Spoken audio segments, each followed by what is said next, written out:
Chapter 23. Gazing intently at the high council, Paul began, "Brothers, I have always lived before God with a clear conscience." Instantly, Ananias, the high priest, commanded those close to Paul to slap him on the mouth. But Paul said to him, "God will slap you, you corrupt hypocrite. What kind of judge are you to break the law yourself by ordering me struck like that?" Those standing near Paul said to him, "Do you dare to insult God's high priest?" "I'm sorry, brothers. I didn't realize he was the high priest," Paul replied. "For the scriptures say, 'You must not speak evil of any of your rulers.'" Paul realized that some members of the high council were Sadducees and some were Pharisees. So he shouted, "Brothers, I am a Pharisee, as were my ancestors, and I am on trial because my hope is in the resurrection of the dead."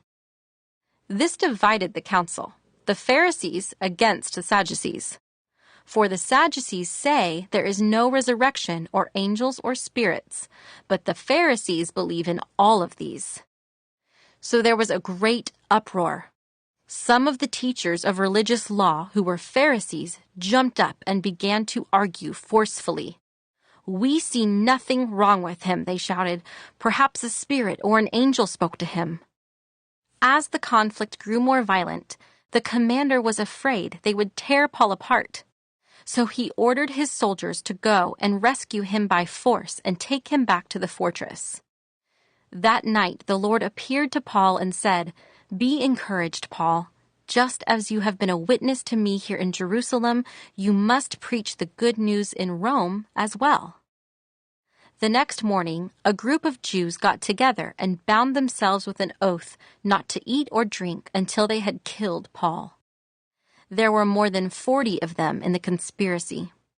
They went to the leading priests and elders and told them, "We have bound ourselves with an oath to eat nothing until we have killed Paul. So you and the high council should ask the commander to bring Paul back to the council again. Pretend you want to examine his case more fully.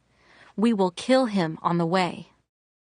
But Paul's nephew, his sister's son, heard of their plan and went to the fortress and told Paul. Paul called for one of the Roman officers and said, "Take this young man to the commander. He has something important to tell him." So the officer did, explaining, "Paul, the prisoner, called me over and asked me to bring this young man to you because he has something to tell you."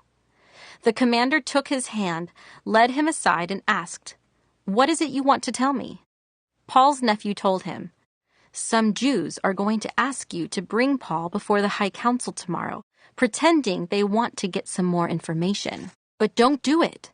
There are more than 40 men hiding along the way ready to ambush him.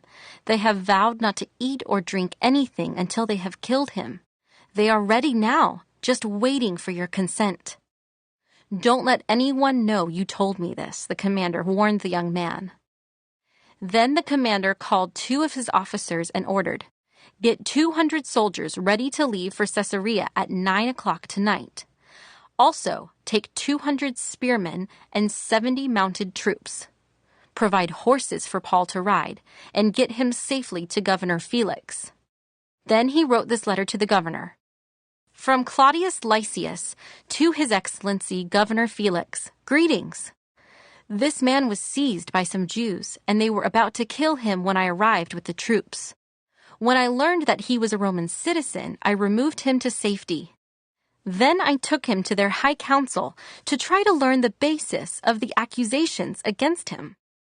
I soon discovered the charge was something regarding their religious law. Certainly nothing worthy of imprisonment or death. But when I was informed of a plot to kill him, I immediately sent him on to you. I have told his accusers to bring their charges before you." So that night, as ordered, the soldiers took Paul as far as Antipatris. They returned to the fortress the next morning, while the mounted troops took him on to Caesarea. When they arrived in Caesarea, they presented Paul and the letter to Governor Felix. He read it and then asked Paul what province he was from.